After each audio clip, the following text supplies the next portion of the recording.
এখন ওই কতদিন আগে সেই গোলাপগুলো ফুটেছিল, এখনও মোটামুটি দুটো গোলাপ তাজা আছে। এই গোলাপটি শুকিয়ে গেছে, যেটি আগে বেরিয়েছিল। তো যাই একটু জল দিয়ে দিই গাছে। এগুলো তো অল্প দিলেই হয়, বেশি জল দিতে হয় না। মানে গোলাপ গাছ ছাড়া আর যে গাছগুলো আছে স্নেক প্ল্যান্টস, এগুলো তো ইনডোর প্ল্যান্টস, হালকা একটু বাইরে রেখে দিয়েছি, জাস্ট একটু ধূপ লাগবে বলে।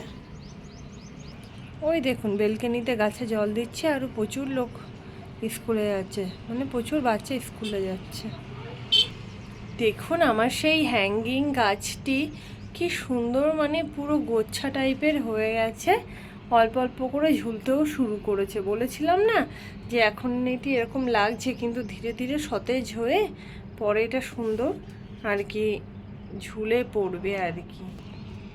এটিতে কাল বিকালেই জল দিয়েছিলাম, সেজন্য আজকে আর জলের প্রয়োজন নেই। খুব সুন্দর হয়ে উঠেছে, এগুলো সব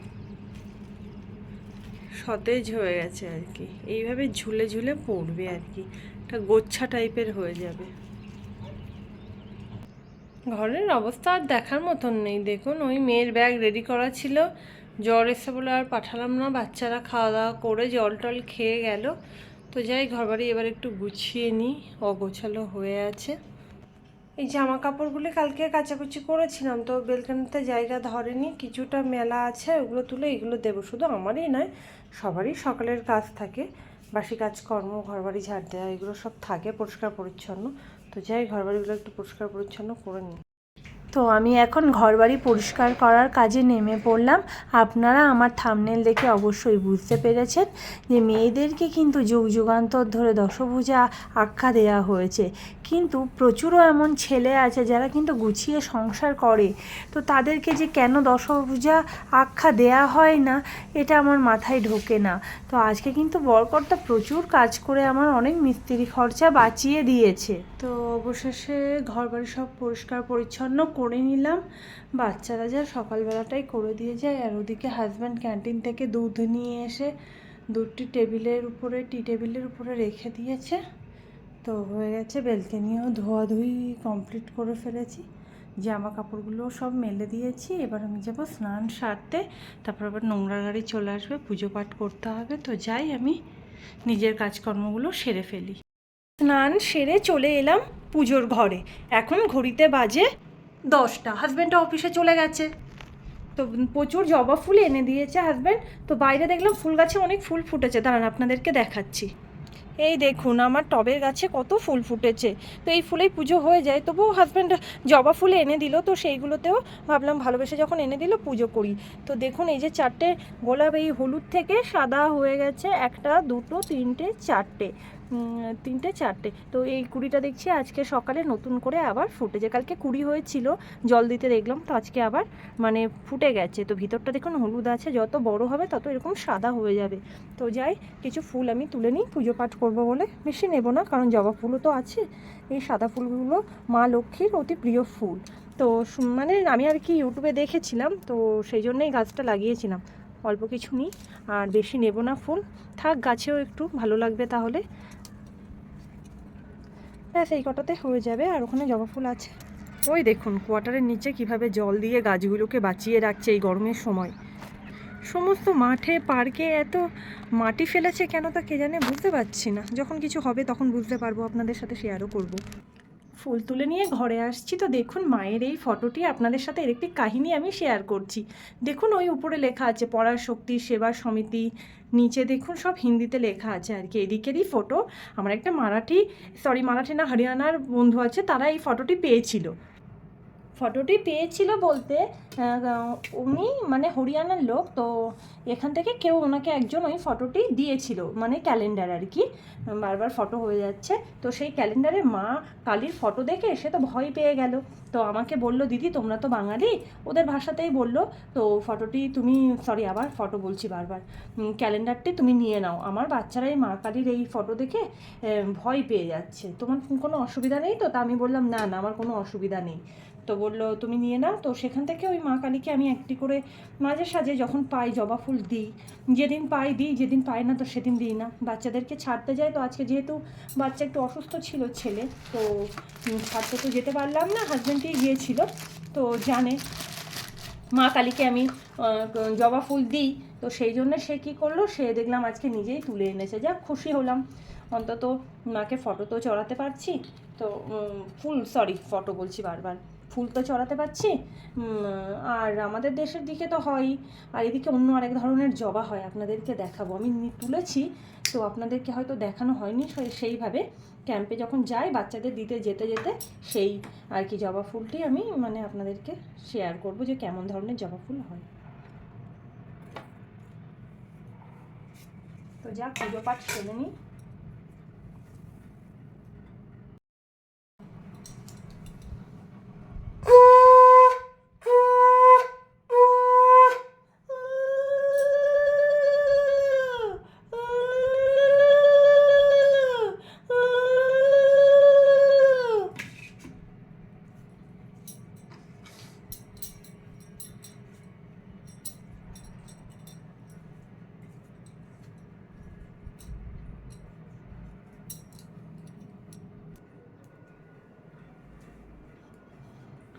যেখানে যেখানে ঠাকুর আছে একটু আরতি করে নিই। ঘরে বেশ নেই নেই করে অনেকগুলি ঠাকুরেই জমে গেছে। তো কিছু ছেলে জন্মদিনে ছেলেকে গিফট করেছিল, কিছু বান্ধবীরা এইভাবেই। তো এই ক্যালেন্ডারে মা কালী আছে, মা কালীকে একটু আরতি করে নিলাম। আর এটা তো বান্ধবী দিয়েছিল, আরেকটি হাজব্যান্ডের অফিস থেকে দিয়েছিল। দেখুন জগন্নাথ, সুভদ্রা, বলরাম আছে এখানে। তো যাই হোক করে অনেকগুলি ঠাকুরই ঘরে হয়ে গেছে। মাকেও একটু আরতি করে নিয়ে যাব আমার বাইরে। তো এখানে আছে কৃষ্ণ রাধা, আর এখানে ঘটি করে জল দিয়ে দরজার সামনে বাইরে বেরোতে ডান দিকে, আর ভিতরে ঢুকতে বাঁ দিকে। তো এতে কিন্তু প্রচুর লাভ পাওয়া যায়, খুব ভালো এটা। তো সেই জন্য এটা আমি করি। আমাদের ক্যাম্পে এই কোয়ার্টারের নিচে যে ফাঁকা জমিতে আর কি মাটি ফেলছে না, সেই জমিগুলো সমস্ত পাথুরে জমি। দূর থেকে হয়তো আপনারা বুঝতে পারছেন না, কিন্তু পড়ে না বাচ্চারা বড্ড হাত পা কাটাকাটি করে আসে, সেই জন্য বোধহয় মাটি ফেলছে। মেয়ের জ্বর এসেছে, তো মেয়ে এখন শুয়ে আছে, পড়াশোনা আর করা হবে না। ওর জন্য কত খাবার দাবার এনেছে ওর বাবা অফিস থেকে আসার সময়। ওর কোনো ভ্রুক্ষেপ নেই, কিন্তু অন্য দিন হলে হয়তো ও খাওয়া দাওয়া করতো। এই তরমুজ এনেছে, আর এটা কি, এরা তো খরবুজা বলে, আমরা ফ্রুটি বলি, ভালোই হয় খেতে। আর মেয়ের ফেভারিট এটা বানানা চিপস এনেছে, চিনি, আর এই বাদামের চিক্কি বলে এরা। তো থাক, দেখি দিচ্ছি ছাড়িয়ে, মেয়ে খাবে খনি। আর এটাতে মনে হয় পাঁপড় আছে, তো থাক এগুলো সব তুলে ফেলি ঝটপট করে। খেতে ইচ্ছে করছে না? ঠিক আছে, তুমি সোফায় না শুয়ে চলো, ঘরে শোবে চলো। এদিকে আবার লাইট অফ হয়ে গেল, লোডশেডিং। তো বাচ্চাদের পড়াশুনোর ক্ষেত্রে অসুবিধা হয়, তো হাজব্যান্ড নিজেই ঠিক করে একটি বাল্ব লাগিয়ে দিচ্ছে। ঘরে ইলেকট্রিশিয়ানের কাজ করে যে সফল হওয়া যাবে বুঝতে পারিনি। তো যাই হোক হয়েছে, লাইটটি জ্বলে উঠেছে। এদিকে আবার ফিল্টারটি খারাপ হয়ে গেছে। তো মিস্ত্রির কাছে ফোন করাতে মিস্ত্রি বললো এখন আসতে পারবো না, কারণ মুম্বাই শহরে প্রচুর বিজি থাকে লোকজন আর কি, মানে মিস্ত্রিদের কথা বলছি। তো পরে টাইম দেবে, সেই টাইমে আসবে। তো হাজব্যান্ড বললো আমার তো ডিউটি আছে, আমার সময় নেই।